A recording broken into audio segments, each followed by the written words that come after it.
Hola mis queridos hermanos y queridos amigos, estamos preparados, vamos a tener nuestro estudio bíblico. Hoy es sábado 20 de febrero, y hoy vamos a continuar con nuestro estudio bíblico de las parábolas de Jesús. A ver si alguien se acuerda la parábola que dijimos que íbamos a ver hoy. Lo anunciamos el último día, dijimos que íbamos a ver una parábola, yo lo dije, pero no sé si alguien se acuerda. A ver, ¿quién se acuerda?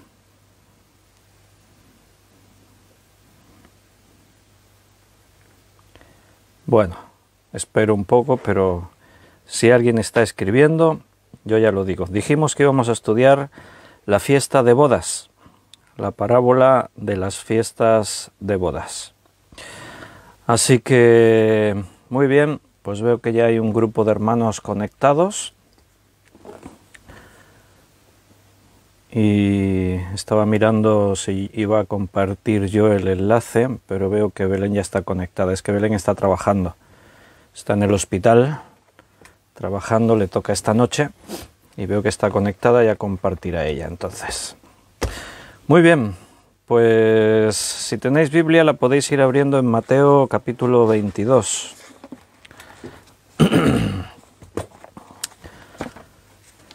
Mateo capítulo 22, allí meditaremos la parábola de la fiesta de bodas.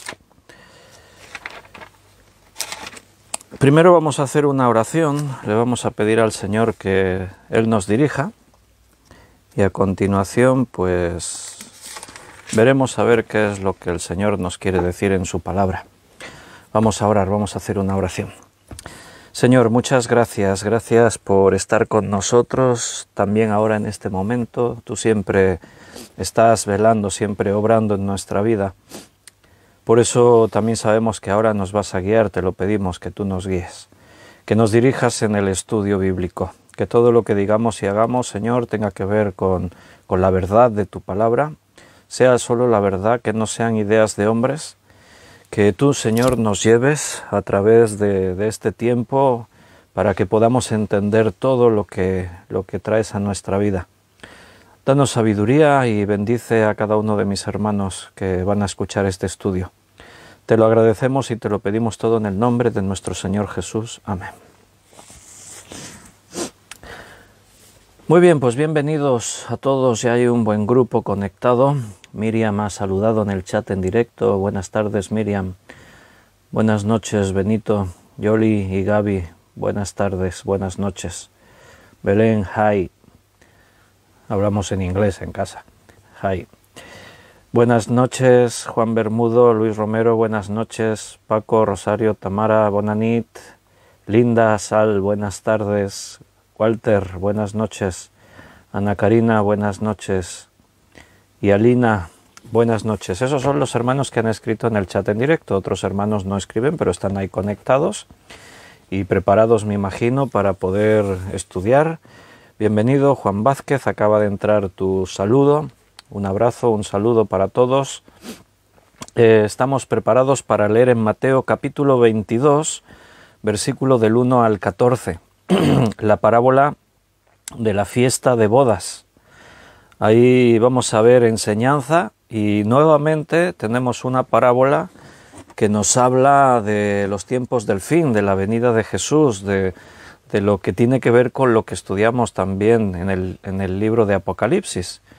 Bienvenido José Luis Calvo, que acaba de escribir, y Liliana también, buenas noches.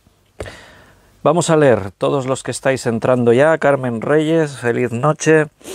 Mateo 22, versículo del 1 al 14, parábola de la fiesta de bodas.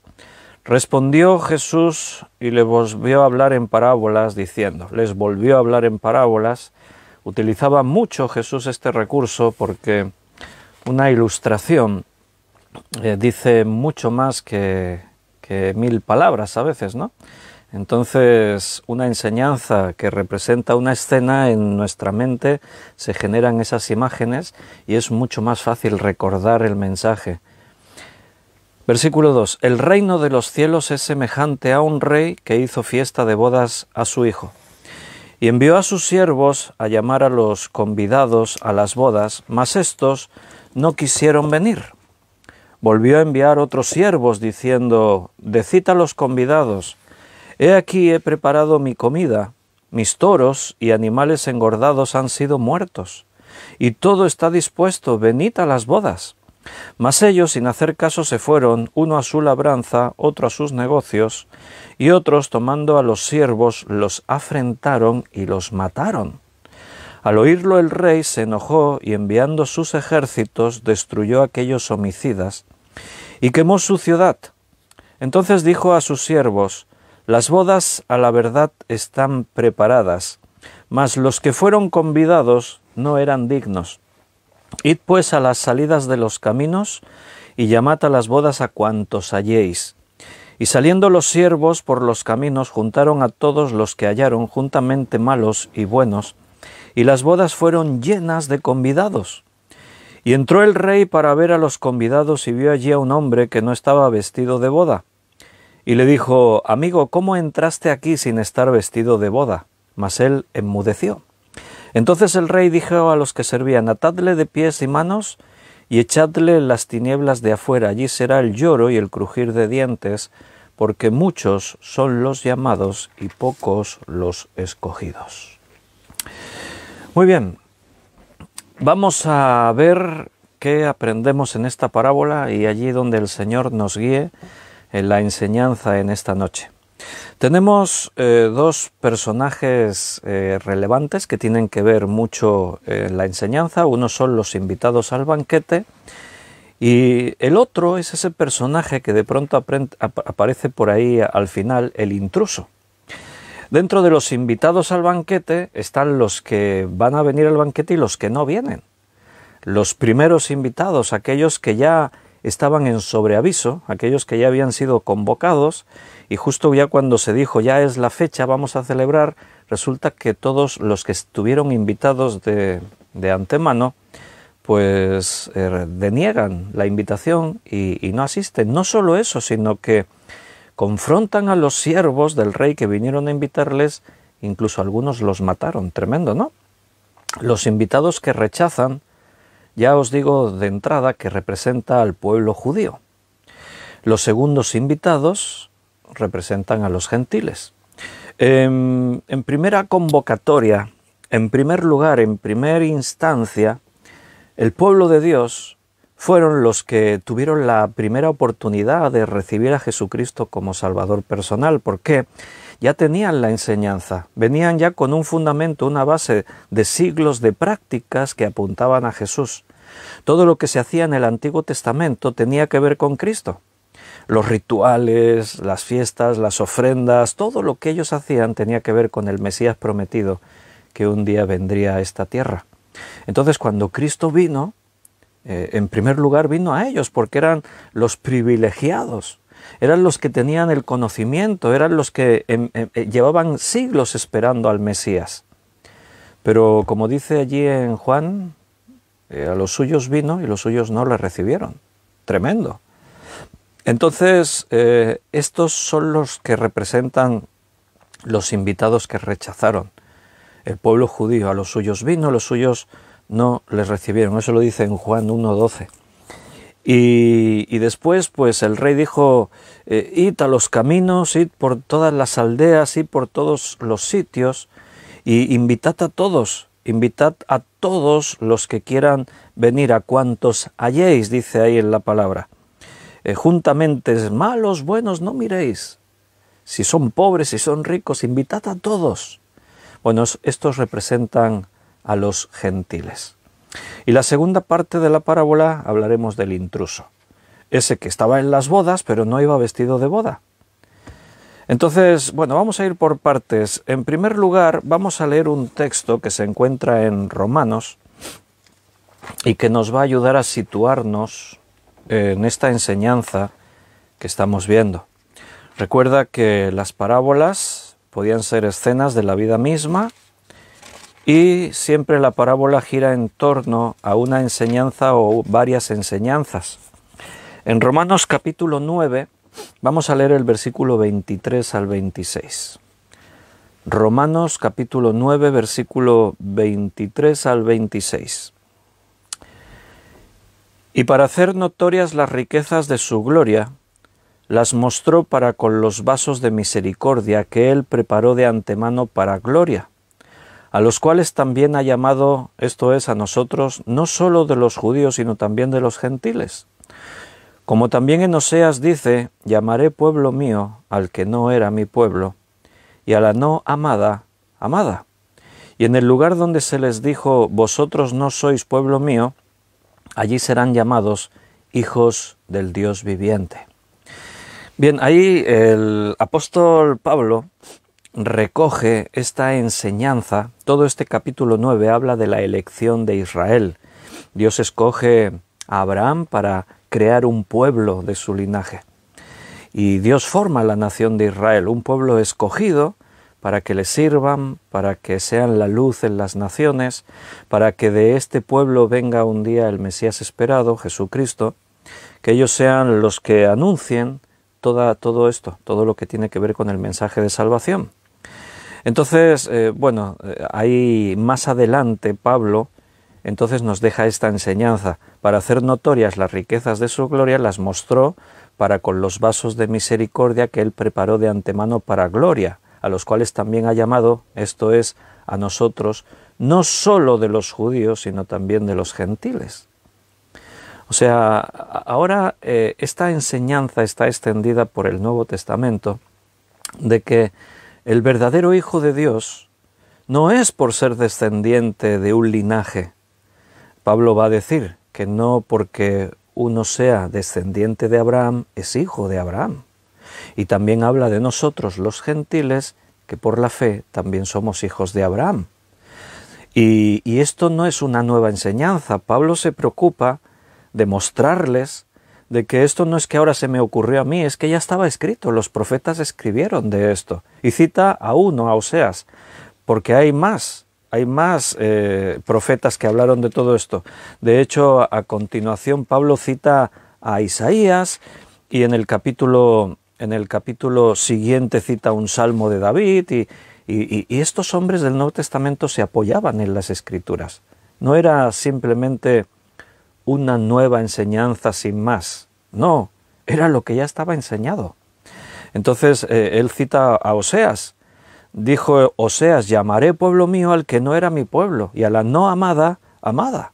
Y en el lugar donde se les dijo, vosotros sois pueblo mío, allí serán llamados hijos del Dios viviente. Estaba escrito, los profetas profetizaron de estas cosas, pero el pueblo judío no les reconoció. Vuelvo a la parábola, ya Mateo capítulo 22. En el versículo 1 ya hemos dicho, respondiendo Jesús les volvió a hablar en parábolas. Les hablaba en parábolas y normalmente a los judíos, los que rechazaban, les hablaba en parábolas. A los discípulos a veces las explicaba las parábolas, porque ellos a veces también se quedaban sin entender y les daba la explicación. Ellos escuchan las cosas de Jesús, pero no entendían. Pero no es porque Jesús quiere fastidiarles. Ahora os lo voy a contar así de una forma figurada para que no entendáis. No, es porque ellos ya habían decidido no entender. Ellos ya habían tomado la determinación. Entonces, lo que Dios hace es dejar la palabra. Mira, siempre puede haber uno por ahí que sí que esté dispuesto a escucharla y a cambiar. Y además, la propia palabra a estos los va a exponer, para que nunca nadie diga, es que no nos lo dijiste. No, la enseñanza va a quedar clara y va a quedar a la luz ante todos. Todos van a escuchar el mensaje. Unos lo van a recibir, otros lo van a rechazar. Los discípulos tampoco entendían a veces, pero ellos preguntaban, Maestro, enséñanos la parábola que referiste, y Jesús se la explicaba. La Biblia dice que todo el que busca halla, todo el que pide recibe, todo el que llama se le abre. Entonces el Señor quiere que todos los hombres conozcan, pero la realidad es que no todos están dispuestos a conocer. En la segunda epístola a los Corintios, capítulo 4, versículo 3 y 4, segunda de Corintios 4, 3 y 4 dice: pero si nuestro evangelio está aún encubierto, entre los que se pierden está encubierto, en los cuales el Dios de este siglo cegó el entendimiento de los incrédulos para que no les resplandezca la luz del evangelio de la gloria de Cristo, el cual es la imagen de Dios. Ahí Pablo nos enseña sobre esto, nos aclara. Eso de que le pasaba a los judíos que no entendían lo que Jesús enseñaba, las parábolas, como os estaba yo explicando, no es que Jesús no quisiera que ellos no entendieran, es un problema de fe. El Evangelio está encubierto, dice Pablo, para los que se pierden. Los que se pierden no entienden el mensaje del Evangelio. ¿Por qué? Porque dice que el Dios de este mundo, Satanás, cegó el entendimiento de los incrédulos, para que no les resplandezca la luz del Evangelio. Nota que esto trata de una batalla espiritual. Pero tú dices, podéis decir, pero si Satanás les ciega el entendimiento, ellos no son culpables. No, sí que lo son. O sea, no es un problema de que Satanás les ciega el entendimiento, sino piensa, ¿qué pasó contigo y conmigo? Nosotros escuchemos el Evangelio y creímos, ¿verdad? ¿Acaso Satanás no pudo cegar nuestro entendimiento? Sí, claro, también lo intentó. Pero nosotros estábamos dispuestos a escuchar. O sea, hay una batalla espiritual. Cuando se predica el Evangelio, el Espíritu Santo trata de convencer a la persona de sus pecados para que se arrepienta. Y Satanás trata de cegar su entendimiento. Eso es lo que la Escritura nos dice. ¿Y de qué depende? ¿Quién podrá más? Evidentemente, si fuese por fuerza, siempre ganaría el Espíritu Santo, porque es más poderoso. Más poderoso es el que está en vosotros que el que está en el mundo. Satanás se rebeló contra Dios y fue derrotado. Y está vencido cuando Cristo murió en la cruz. Entonces, no es una cuestión de fuerza. ¿De qué depende entonces de que el Espíritu Santo convenza o de que Satanás cegue el entendimiento? ¿De qué depende? Depende de la persona. Porque nosotros somos libres. Tenemos libertad de elección, lo que se llama libre albedrío. El ser humano ha hecho al hombre de tal manera que el hombre nunca diga es que me obligaron, es que no había otra alternativa. Desde el huerto del Edén, Adán y Eva tuvieron la opción. Podían comer de todos los árboles, solo había uno que no tenían que comer de él, pero en su elección quisieron comer de ese árbol prohibido. Y el pecado entró en el mundo.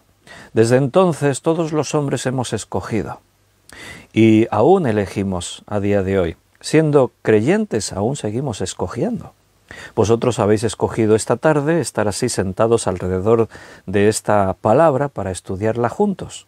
Siempre estamos tomando decisiones en nuestra libertad, solo que ahora como hijos el Espíritu Santo opera en nosotros.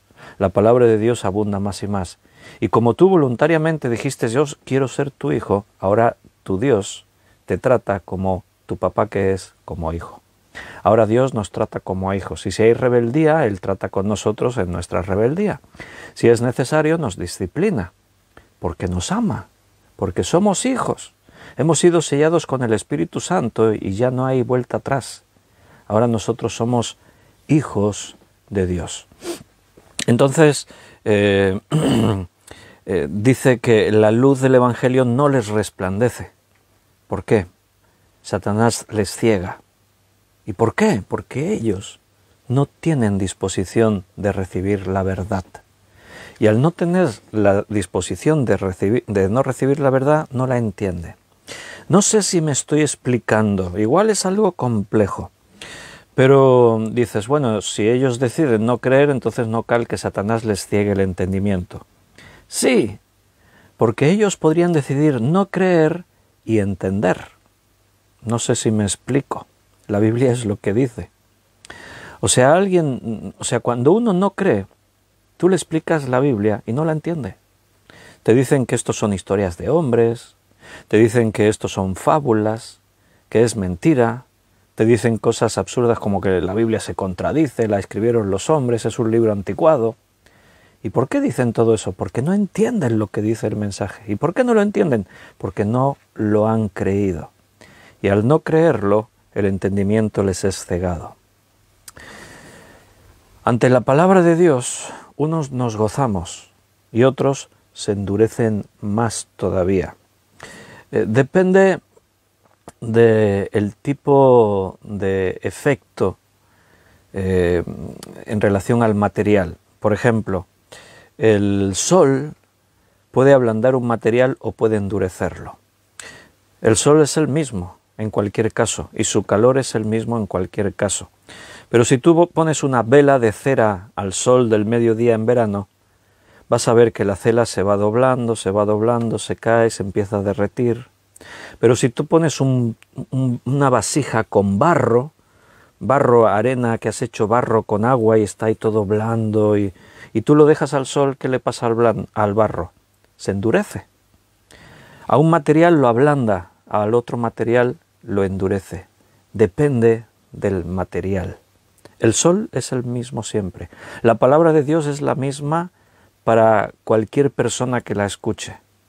Para cualquier oyente es la misma palabra.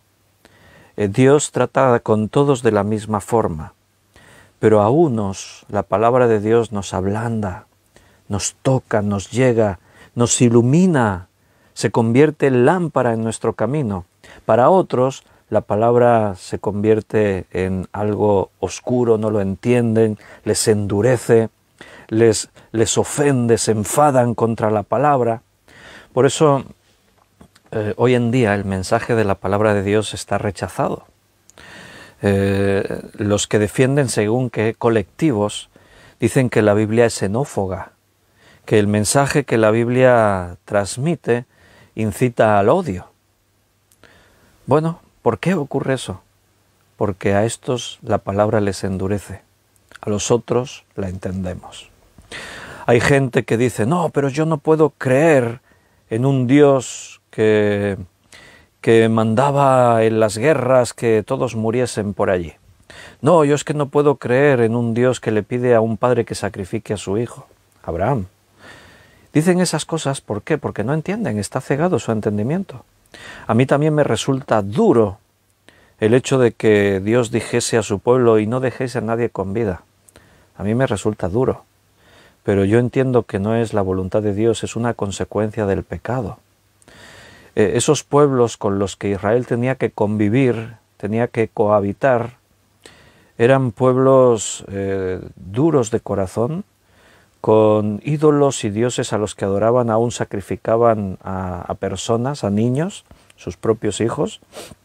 Eran pueblos que si se dejaban quedar con ellos, les contaminarían.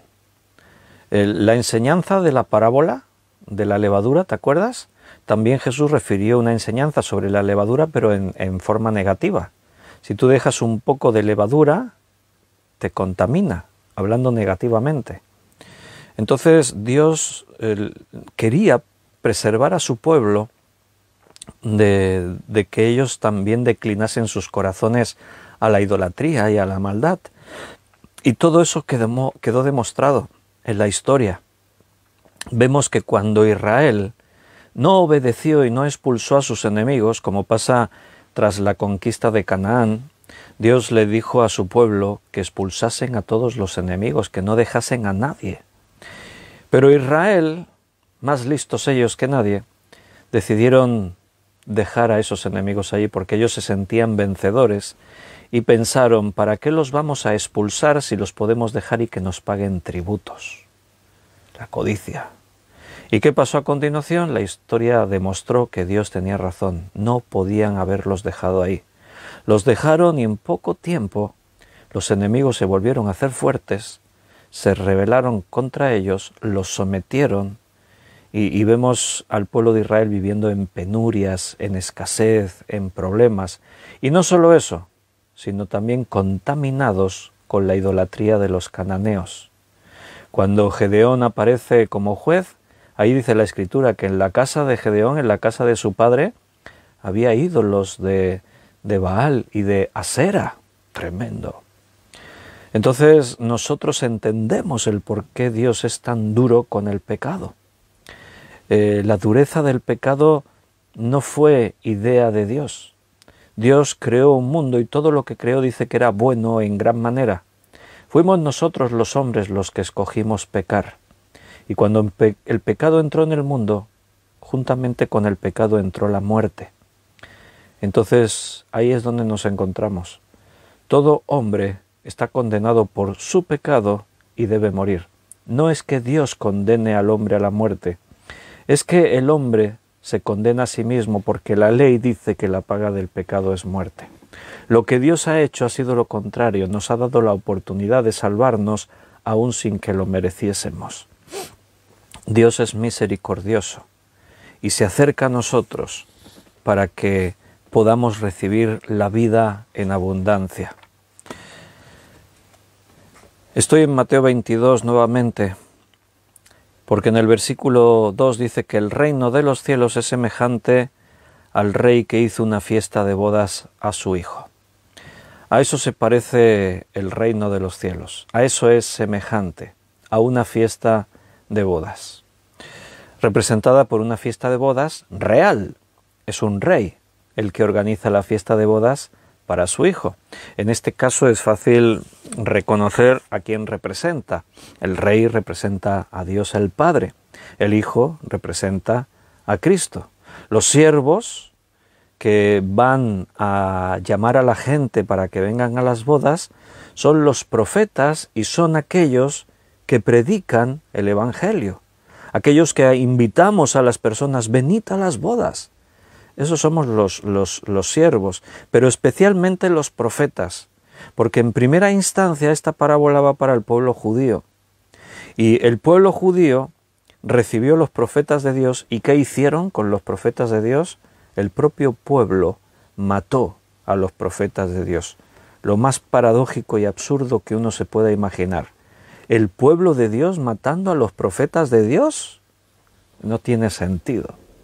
Bueno, eso nos habla de la realidad, de lo que significa ser una persona religiosa, vivir religión y no estar dispuesto a aceptar ni a creer lo que Dios ha preparado para nosotros. Entonces, en el versículo 3 dice, y envió a sus siervos a llamar a los convidados a las bodas, mas estos no quisieron venir. Ahí tenemos a los siervos, representando a los profetas, que una y otra vez vinieron al pueblo de Israel, a los convidados, a decirles arrepentíos y creed en Dios. Volveos a mí, decía Dios a través de los profetas, y sed salvos. Aquí mismo en Mateo, si nos vamos un poquito más atrás, en el capítulo 7, versículo 14, dice, porque estrecha es la puerta y angosto el camino que lleva a la vida, y pocos son los que la hallan. La Escritura nos advierte de esta realidad, triste realidad, pero realidad. No todo el mundo está dispuesto a aceptar la invitación a la cena de las bodas. No todo el mundo está dispuesto a venir a la vida eterna. Nuevamente, parece difícil de creer que eso pueda pasar. ¿Cómo alguien podría rechazar un camino que te conduce a la vida? Bueno, porque el camino en sí mismo no es atractivo. Nota que dice, la puerta es estrecha. Estrecha es la puerta y angosto el camino que lleva a la vida. No es un camino atractivo. El ser humano se deja llevar por su codicia, por los deseos de la carne. El camino que lleva a la perdición es un camino ancho, amplio, está lleno de lucecitas, de chiringuitos ahí en el camino que ofrecen una gran variedad de cosas, todo nos entretiene, todo nos divierte, a nuestra carne le causa una gran satisfacción. En cambio, el camino que lleva a la vida eterna, la puerta es estrecha y el camino es angosto. ¿Habéis pasado por un camino angosto alguna vez? Quiere decir de esos estrechitos. Si os gusta hacer excursiones por la montaña, cuando vamos a la montaña a hacer una excursión o cuando vamos a subir una montaña, a veces el sendero se vuelve bien estrecho. A veces el sendero es estrecho y a un lado hay precipicio, al otro lado hay una pared de roca. A veces vas por la arista de una montaña y es precipicio a un lado y a otro. El sendero que lleva a la vida es estrecho. Y claro, el problema es que la gente no mira el objetivo, la meta, no ponen su mirada a dónde quieren llegar. El hombre que va por el camino ancho es un hombre que se deja llevar por la vanagloria de la vida. Se deja engañar por la seducción de Satanás que controla la corriente de este mundo. Y entonces vive el día a día.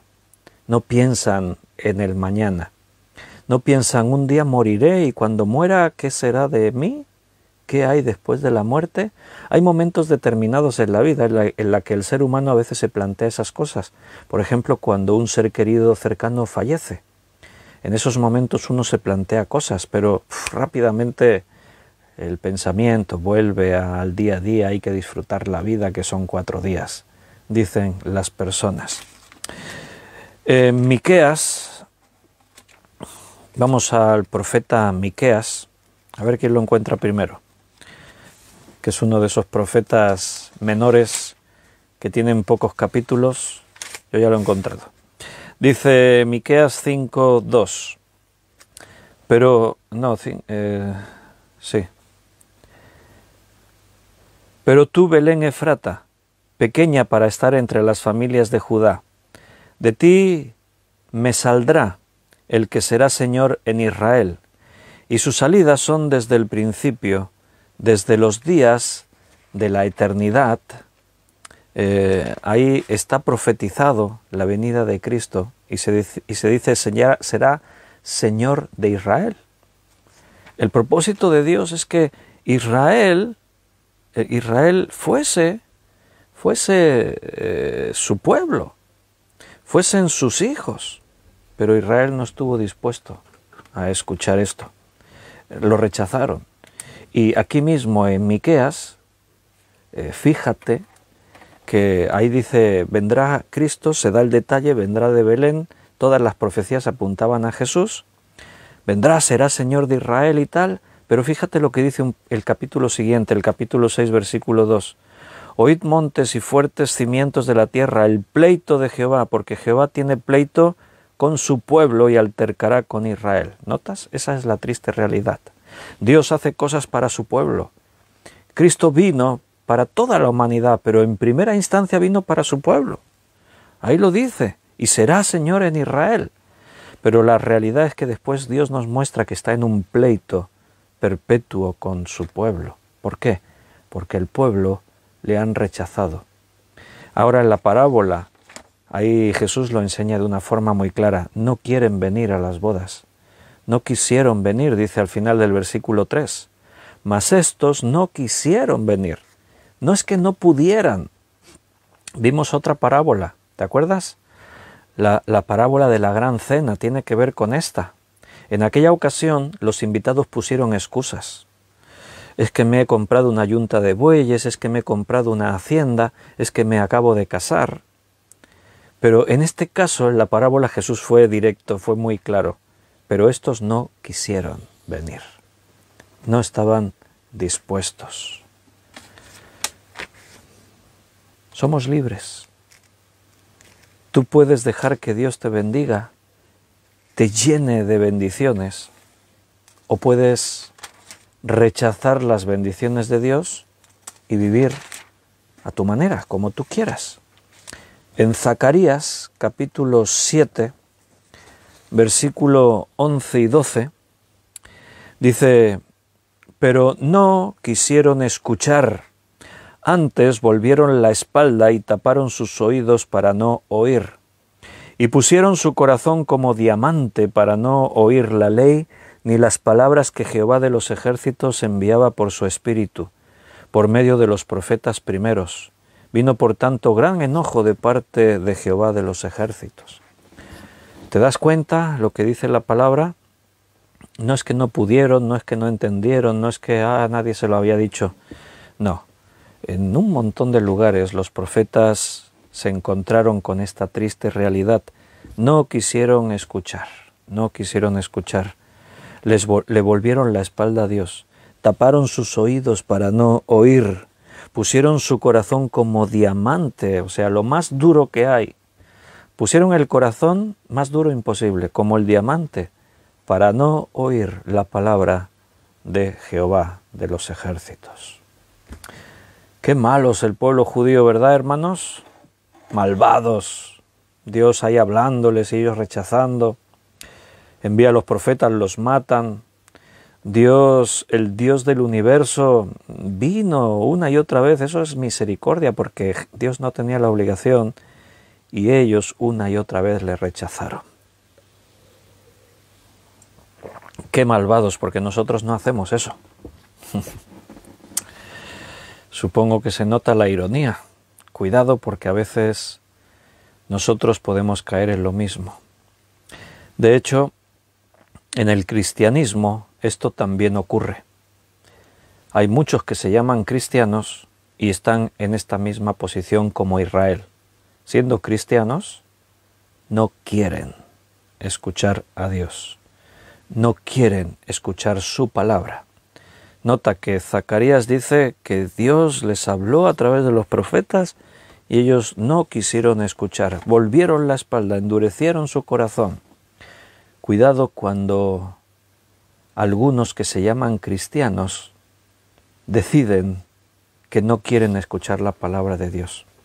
A lo mejor no lo dicen, ¿eh? Así. No, yo no quiero escuchar su palabra. Algunos del pueblo de Israel tampoco lo decían, simplemente no la escuchaban.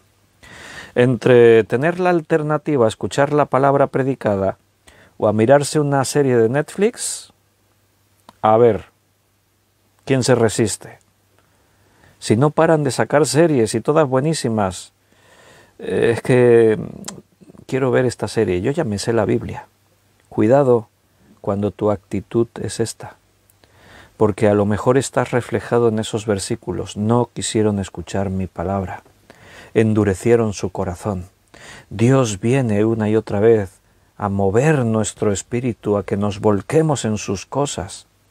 La palabra insiste a la saciedad de que la escudriñemos, de que la estudiemos, de que la meditemos, de que nos alimentemos de ella cada día como el pan nuestro de cada día. Pero cuidado con los que se llaman cristianos y no quieren oír la palabra. Dice que Dios se enojó contra ellos. ¿Será que Dios se enoja contra algunos que se llamen cristianos? Y si eres hijo, entonces sí eres cristiano, no es que te llames, es que lo eres.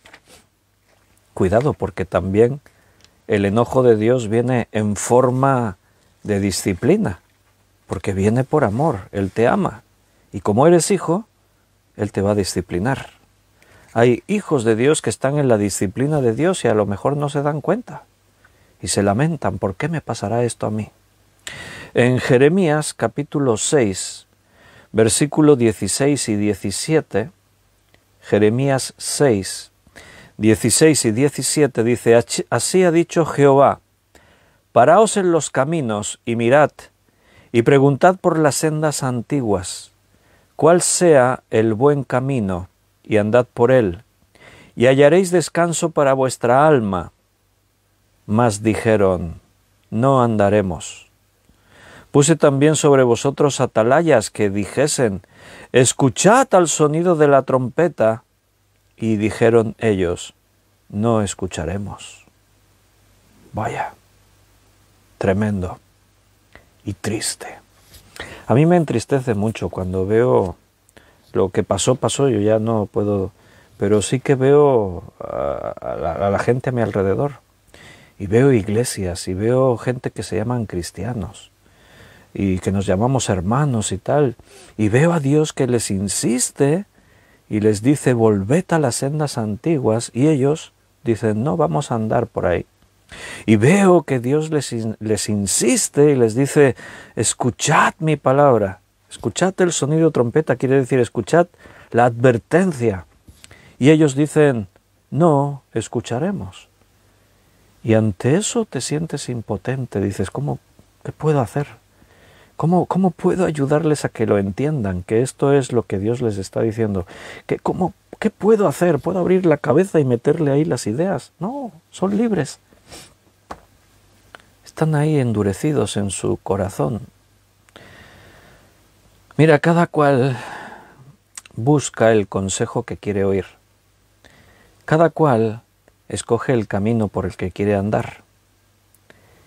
Y cada cual, por lo tanto, es responsable de allí donde se encuentra. Lo único que puedo hacer es orar por esas personas. Hermanos, oremos los unos por los otros. Necesitamos interceder en oración por aquellos hermanos más débiles, dice la palabra. Y Dios nunca va a obligar a nadie. Dios insiste 1 y 1.000.000 de veces, insiste, pero no olvides que el hombre es libre, tú eres libre. En Mateo 23:37, Jesús dijo: Jerusalén, Jerusalén, que matas a los profetas y apedreas a los que te son enviados. ¿Cuántas veces quise juntar a tus hijos como la gallina junta sus polluelos debajo de sus alas? ¿Y qué dice? Y no quisiste. Y Jesús no los obligó. Dios no los obliga a estar bajo su protección, sus cuidados, su bendición, o sea, a tener la vida eterna. Dios no obliga a nadie. Dios insiste 1 y 1.000.000 de veces. Y lo único que puede hacer es lamentarse como Jesús hizo aquí. Jerusalén, Jerusalén, que matas a los profetas y apedreas a los que te son enviados. ¿Cuántas veces te he querido juntar y no quisiste? En la segunda carta de Pedro, capítulo 3, segunda carta de Pedro 3:9. Vamos a leerlo. Segunda de Pedro 3:9. El Señor no retarda su promesa, según algunos la tienen por tardanza, sino que es paciente para con nosotros, no queriendo que ninguno perezca, sino que todos procedan al arrepentimiento. Dios no quiere que nadie se pierda, y es paciente, sigue insistiendo, nos habla una y otra vez, porque no quiere que nadie se pierda. Pero recuerda, y lo estamos estudiando en la serie de Apocalipsis, que todo esto tiene un fin. O sea, el retraso que Dios va llevando a cabo no durará para siempre. Habrá un día en el que Dios dirá basta y ya no habrá tiempo de volver atrás. Vuelvo a estar allí en la parábola en Mateo 22, en el versículo 4 dice: volvió a enviar a otros siervos diciendo: decid a los convidados, he aquí he preparado mi comida, mis toros y animales engordados han sido muertos y todo está dispuesto, venid a las bodas. Hasta el día de hoy, hermanos, Dios continúa enviando sus siervos a invitar a esta fiesta de bodas. Ahora tú y yo nos hemos convertido en siervos también. Un día nosotros éramos los invitados, esos que estaban por los caminos y en las aldeas, los gentiles. Pero en el momento en el que decidimos creer y nos convertimos en hijos de Dios, también nos convertimos en los siervos que ahora son enviados. Tú y yo ahora también estamos anunciando a todo el mundo: todo está dispuesto, venid a las bodas. Ese era el llamado, esa era la invitación. Todo está dispuesto, venid a las bodas. Y tenemos que cumplir con nuestro trabajo. Tenemos que seguir invitando a todos. Y nota, es una invitación, no tienen que pagar, es gratuito. Una invitación implica que no tienes que pagar. Si no fuese invitación, entonces sería pagando.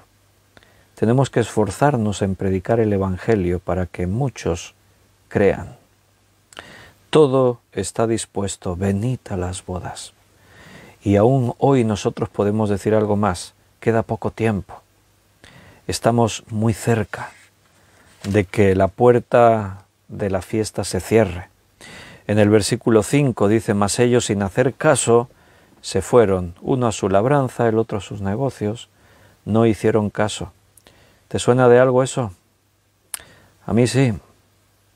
Es, tristemente, una de nuestras experiencias más frecuentes. Cuando invitamos a la gente y les decimos: las bodas están ya a punto, venid, estáis invitados, la gente no hacen caso, como pasó ahí en la parábola. Mas ellos, sin hacer caso, siguen ocupados en sus asuntos, y este mundo nos da muchos asuntos en los que estar ocupado. No hicieron caso. Qué ofensa al autor de la vida, qué ofensa al Rey, que nos hace partícipe de sus cosas, nos invita a la gran fiesta de la boda de su Hijo, de Jesucristo. Es una gran ofensa rechazar esa invitación, imagínate. A veces en este mundo, ahora un día yo os lo contaba, ahora se ha perdido bastante eso de las bodas, de las invitaciones, pero yo desde mi niñez recuerdo que la familia, algunos tenemos unas familias bastante grandes. Yo por parte de mi madre son 10 hermanos y cada hermano pues tuvo unos cuantos hijos, o sea que entre tíos, primos, hay un gentío. Por parte de mi padre eran unos pocos menos, pero también eran unos cuantos, eran 7 hermanos. Alguno falleció, pero eran grandes familias. Entonces las familias nos reuníamos cuando había una boda. Cuando alguien de la familia se casaba, invitaba a toda la familia y nos juntábamos allí 100 y pico personas o más en las bodas estas. Y rechazar la invitación era una ofensa. Yo me acuerdo que de pronto había peleas familiares por eso. Oh, y te invité a mi boda, o te invité a la boda de mi hijo y no viniste, y ¿qué te has creído? Tremendo. Bueno, pues ahora imagínate rechazar la invitación del Rey de Reyes, el autor de la vida. Eso sí es una ofensa, una grave ofensa. Pero esa es la realidad. Y otros, versículo 6, tomando a los siervos, los afrentaron y los mataron.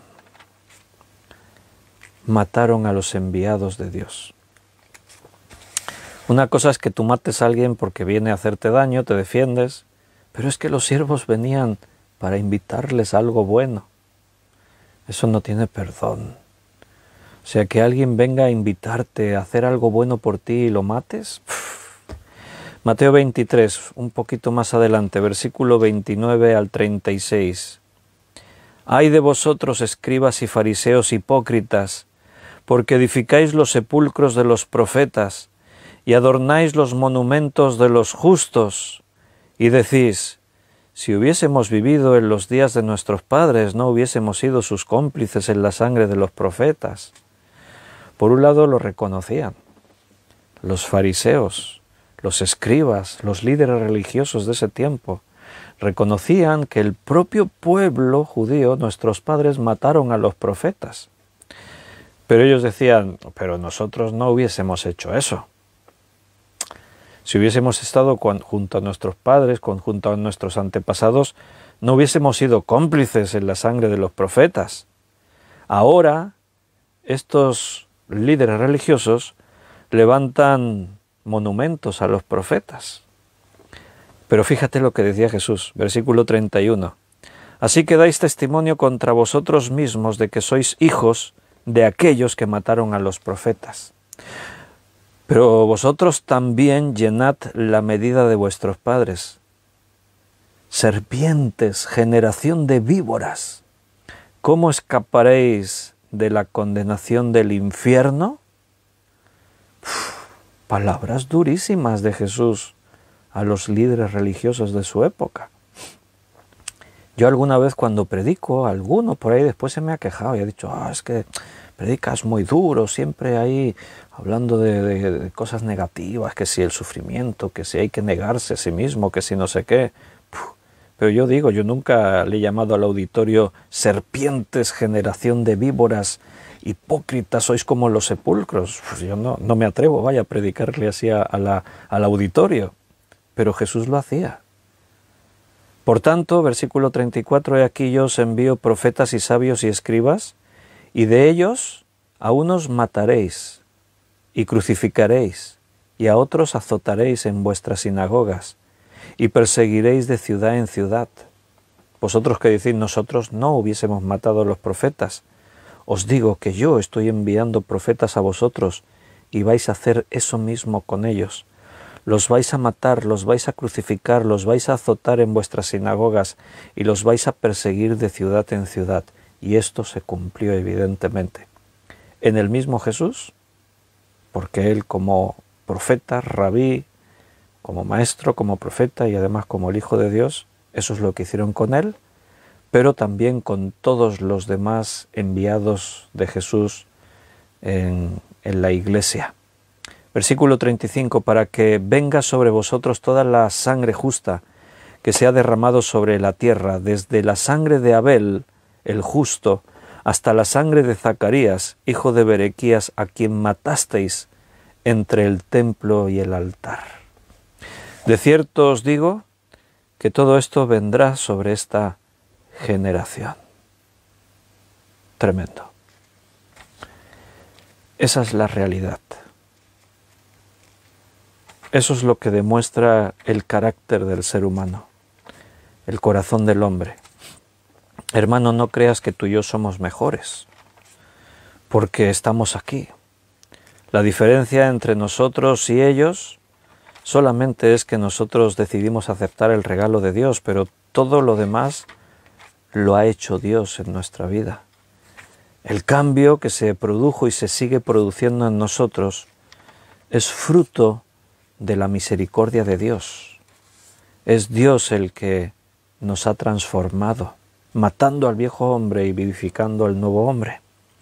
En Hebreos capítulo 11, versículo 36 al 40, Hebreos 11, 36 al 40, dice: otros experimentaron vituperios y azotes, y además de esto prisiones y cárceles.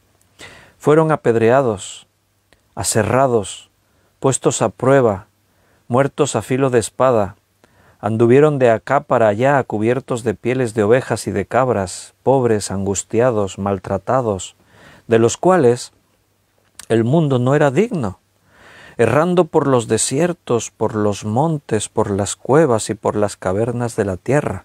Y todos estos, aunque alcanzaron buen testimonio mediante la fe, no recibieron lo prometido, proveyendo Dios alguna cosa mejor para nosotros, para que no fuesen ellos perfeccionados aparte de nosotros. Los siervos de Dios, los profetas. ¿Sabéis cómo murió Jeremías? A ver si alguien lo sabe, me lo podéis decir. ¿Sabéis cómo murió Isaías, el profeta Isaías? Igual esto algunos dicen, ay, no sé cómo murió. ¿Sabéis cómo murió Juan el Bautista? Ah, ese sí, dicen algunos. Sí, ese sí me acuerdo. Bueno, pues, ¿sabéis cómo murió Jeremías? El profeta de Dios, tremendo hombre de Dios. Su libro impresionante, sus 2 libros. Jeremías murió apedreado. ¿Qué te parece? ¿Y Isaías? ¿Cómo murió Isaías? Alguno dirá de muerte natural, de viejito, era un hombre al que Dios bendijo. ¿Sabéis cómo murió Isaías? Igual alguien no lo sabe. Fue clavado al suelo con estacas y lo aserraron por la mitad. Lo cortaron por la mitad con una sierra. Al profeta Isaías, sí. Y a Juan el Bautista, ahí sí, algunos ya han dicho, sí, no, claro. Lo decapitaron, le cortaron la cabeza. Después de estar unos días en la cárcel, terminó arrodillándose, cogieron una gran espada y ¡zap!, le cortaron la cabeza. De estos hombres escribe aquí la carta a los hebreos. Y no fueron los únicos. A Pedro lo crucificaron, a Pablo le cortaron la cabeza también. ¿Cuántos hombres y mujeres de Dios murieron? Y dice ahí que alcanzaron buen testimonio mediante la fe, no recibieron lo prometido. Murieron sin haber obtenido lo que deseaban y esperaban, pero un día lo tendrán. Un día estos resucitarán para reunirse con Cristo y con todos los que estén vivos en ese instante y sean arrebatados juntamente con ellos. Y juntos, entonces estemos en la eternidad. En este mundo todos moriremos, algunos quizás de muerte natural y otros de forma violenta. Ahora vivimos una época de bonanza en cuanto a la libertad religiosa. No sabemos qué pasará mañana, ¿eh? En los tiempos de Apocalipsis, la bestia también decapitará a todos aquellos que no estén dispuestos a adorarla y seguirla a ella. No sé cuánto tardará en llegar esto, pero estamos a las puertas, hermano. El mundo va demasiado rápido y todo cambia muy deprisa. También la maldad del hombre. Mateo 22, 7, estoy otra vez donde la parábola. Al oírlo el rey se enojó y enviando sus ejércitos destruyó a aquellos homicidas y quemó su ciudad. ¿Te parece un rey malvado? Les dio la oportunidad de venir a las bodas, era una invitación. Pero ellos no solo declinaron, sino que además mataron a los siervos del rey. El rey lo que hizo no fue venganza, lo que el rey hizo fue justicia. Hay una gran diferencia entre venganza y justicia. La venganza no mide lo que se hace, la represalia. La venganza se ensaña. La justicia es necesaria y todos tenemos el sentido de justicia. Entendemos y comprendemos que la justicia tiene que caer implacable contra todos nosotros. Versículo 8 y 9. Entonces dijo a sus siervos: las bodas a la verdad están preparadas, mas los que fueron convidados no eran dignos. Ellos se lo pierden. Id pues a las salidas de los caminos y llamad a las bodas a cuantos halléis. Y saliendo los siervos por los caminos juntaron a todos los que hallaron juntamente, malos y buenos, a las bodas, y las bodas fueron llenas de convidados. Dios también se volvió a los gentiles y alcanzó a muchos. Ahí estamos tú y yo. Nosotros somos los que estamos ahí en los caminos, no nacimos en la nación hebrea, no nos perdimos nada, ¿eh? No es que a mí me hubiese gustado ser judío. La Biblia habla muy duro contra los judíos. Si quería ser judío por pertenecer a esa raza, cuidado. Aquí lo importante es que nosotros también somos hijos de Abraham por la fe. Dios se volvió a nosotros. Y tenemos el otro punto, en el versículo 11, tenemos ahí a un infiltrado, versículo 11 y 12, y entró el rey para ver a los convidados y vio allí a un hombre que no estaba vestido de boda y le dijo: amigo, ¿cómo entraste aquí sin estar vestido de boda? Mas él enmudeció. ¿Quién era este? ¿Qué representa este? Mira, cuando nosotros lleguemos a las bodas, eso es algo que Apocalipsis describe. Un día lo llegaremos ahí en el estudio, hacia el final del libro.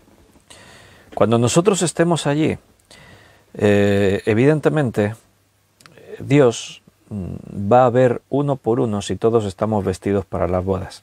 De hecho, ya la primera parte de Apocalipsis que estamos estudiando, si te has dado cuenta, en diferentes ocasiones ya se ha hablado de las vestiduras de los santos.